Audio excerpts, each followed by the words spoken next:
नमस्ते।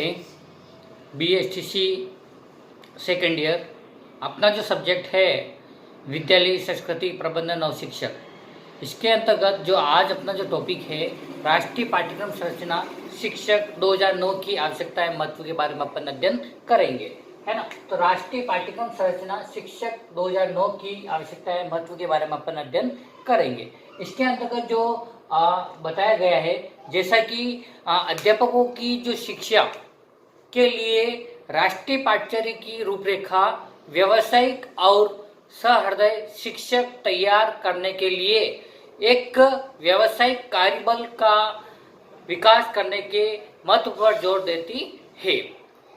और व्यावसायिक विकास एक जीवन प्रयत्न प्रक्रिया है और यह व्यावसायिक दक्षता का विकास करने में मुख्य तत्व है। इसी के अंतर्गत जो अपना पहला जो पॉइंट आता है शिक्षा के सार्वभौमिकीकरण के लिए, इसमें शिक्षा के सार्वभौमिकीकरण के लिए छात्रों के प्रति आत्मीयता, व्यवहार, शिक्षण अधिगम प्रक्रिया को रुचिपूर्ण बनाना तथा शिक्षा को खेल एवं गतिविधियों से जोड़ना आदि। इसके अंतर्गत नेक्स्ट जो अपना सेकंड जो पॉइंट बनता है उसमें निःशुल्क एवं अनिवार्य शिक्षा के लिए, उसमें जो निःशुल्क एवं अनिवार्य जो शिक्षा होती है 6 से 14 वर्ष के लिए जो RT तहत बिल्कुल निःशुल्क अध्ययन कराया जाता है। परिवर्तन, फिर इसी के अंतर्गत थर्ड जो पॉइंट बनता है जो परिवर्तित समाज के लिए। अब परिवर्तित समाज के लिए जो वर्तमान समाज में पर्यावरणीय मूल्य एवं वैज्ञानिक मूल्यों का प्रभाव देखा जाता है। फिर फोर्थ जो बताया गया है उसमें शैक्षिक असमानता को कम करने के लिए, अब शैक्षिक असमानता को कम करने के लिए शिक्षक एक समुदाय के सहयोग से बालक बालिका एवं दलित वर्ग को शिक्षा के समान अवसर उपलब्ध हो सकेंगे। फिर इसी के साथ में नवीन चुनौतियों के समाधान के लिए, अब नवीन जो चुनौतियां होती है उनके जो समाधान के लिए उसमें जो भावी जीवन में सामाजिक, आर्थिक, राजनीतिक एवं पर्यावरणीय चुनौतियों का सामना कर सकेंगे। और फिर इसी के साथ में थर्ड जो 6 जो पॉइंट बनता है शिक्षण अधिगम प्रक्रिया की प्रभावशीलता के लिए, इसमें जो एक दूसरे की भावना एवं मनोदशा को समझ सकेंगे। फिर 7 जो पॉइंट बनता है अपना इसी के अंतर्गत छात्रों की अंतर्निहित क्षमताओं के विकास के लिए, अब मनोविज्ञान के जो सिद्धांत का ज्ञान, शिक्षण कौशलों का ज्ञान एवं व्यवहार के निरीक्षण एवं पर्यवेक्षण का ज्ञान आदि छात्रों की अंतर्निहित क्षमता के विकास के लिए उपयोगी है। फिर जीवन कौशलों के विकास के लिए, अब जीवन कौशलों के विकास के लिए जैसे कि आप लोग स्काउटिंग गाइडिंग कैंप, जो राष्ट्रीय समाज सेवा एवं श्रमदान आदि इसी के अंतर्गत जीवन कौशलों के विकास के लिए उपयोगी है। फिर इसी के अंतर्गत जो समाज की आवश्यकता की पूर्ति के लिए, अब समाज की जो आवश्यकता की जो पूर्ति होती है वर्तमान समाज के शिक्षण, शिक्षालय एवं शिक्षा से समाज की अधिक अपेक्षा है। फिर इसी के साथ में अपना लास्ट पॉइंट बनता है अंतर्राष्ट्रीय सद्भावना के लिए। अब अंतर्राष्ट्रीय सद्भावना के लिए बताया गया है जैसा कि वर्तमान समय में संपूर्ण विश्व का विकास एक समाज के रूप में हो रहा है, इसलिए विभिन्न राष्ट्र एक दूसरे के विकास में पूर्णतः सहयोग करते हैं और भावी जीवन में छात्रों को अंतर्राष्ट्रीय सद्भावना की आवश्यकता एवं महत्व को समझाने का प्रयास करते हैं। तो ये आज अपना जो राष्ट्रीय पाठ्यक्रम संरचना की जो शिक्षक 2009 की आवश्यकता एवं महत्व के बारे में अपन ने अध्ययन किया। इसी के अंतर्गत कुछ थोड़ा सा अपन और अध्ययन कर लेते हैं। उसमें जो NCF शिक्षा 2009 का जो स्वरूप है, इसी के आगे लिख देते हैं अपन स्वरूप, है ना। जो स्वरूप है उसके बारे में अपन अध्ययन करेंगे। उसमें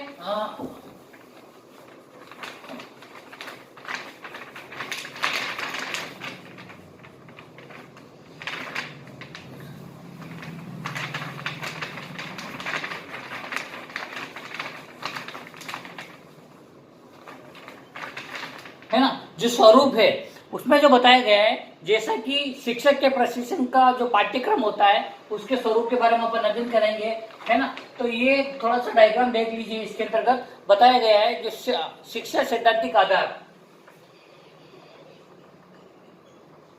शिक्षा सैद्धांतिक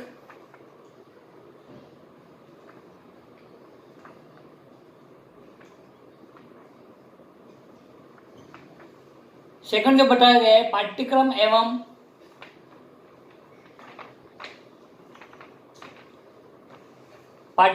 एवं शिक्षा शास्त्रीय सिद्धांत।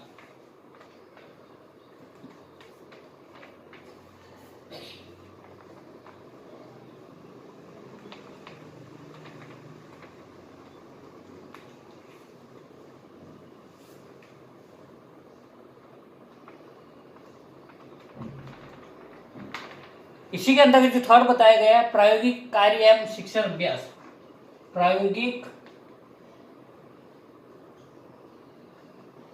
कार्य एवं शिक्षण अभ्यास एवं शिक्षण अभ्यास। और इसमें जो नेक्स्ट जो शिक्षा सैद्धांतिक जो शिक्षा के अंदर जो सैद्धांतिक जो आधार होते हैं उसको मूलभूत बताया गया है। फिर जो पाठ्यक्रम एवं जो शिक्षा शास्त्र के सिद्धांत, पाठ्यक्रम किस प्रकार होना चाहिए, क्या है क्या नहीं है, इसके अंतर्गत शिक्षा शास्त्र के सिद्धांत के अंतर्गत बताया गया है। और प्रायोगिक कार्य एवं शिक्षण अभ्यास, भाई जो भी प्रायोगिक कार्य किस विधि से पढ़ाना चाहिए, कि किस प्रकार मॉडल चार्ट या खेल विधि या जो उसका बालक जिस भांति उसको सीखने की समझ सकता है उस भाषा से उसको समझाना चाहिए। तो फिर इसी के अंदर बालकों का जो अध्ययन है, पहला जो बालकों का अध्ययन है, सेकंड जो बताया गया है इसमें समकालीन समाज का अध्ययन,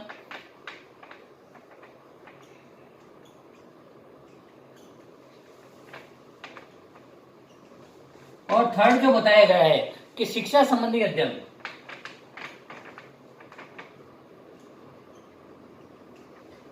बालक का अध्ययन किस प्रकार होना चाहिए, क्या है क्या नहीं है ना। तो 2009 के अनुसार बालक 6 से 14 वर्ष के लिए वो बिल्कुल निःशुल्क अध्ययन करता है। उसके अंतर्गत किस प्रकार की गतिविधि होनी चाहिए, सारी इसके अंतर्गत बालक के अध्ययन के अंतर्गत बताई जाती है। समकालीन समाज का इस पर समाज पर क्या असर पड़ेगा, किस प्रकार वो समाज में आगे रहकर वो कार्य कर पाएगा, है ना। तो ये सारी चीज शिक्षा संबंधी, और शिक्षा के अंतर्गत ये कि शिक्षा अगर वो ग्रहण करेगा तो समाज को वो काफी आगे लेगा और राष्ट्र को भी काफी आगे लेकर चलेगा।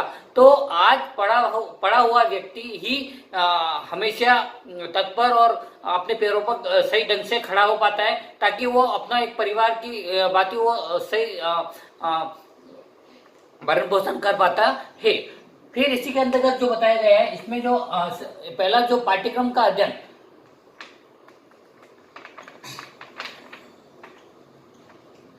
और इसमें सेकंड जो बताया गया है शिक्षा शास्त्र का अध्ययन।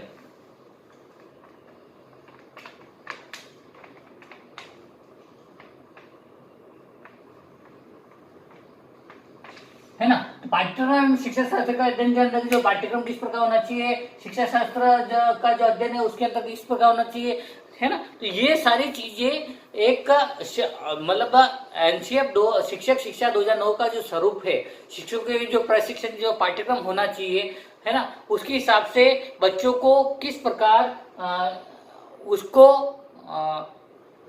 मन बुद्धि मतलब बिल्कुल कम बुद्धि या फिर तीव्र बुद्धि, तो ये सारे निशय अपंग, तो ये सारी चीजें बच्चों को एक कक्षा के अकॉर्डिंग एक ही बातें रखकर उनको शिक्षा दी जानी चाहिए, ताकि उस चीज से वो जल्दी शिक्षा अच्छी ग्रहण कर पाए और सभी को बराबर दर्जा देना चाहिए। एक मत भेदभाव नहीं रखना चाहिए। ठीक है, आज के लिए इतने काफी है। कक्षा को व्यवस्थित बनाने के लिए और ध्यान से सुनने के लिए बहुत बहुत धन्यवाद।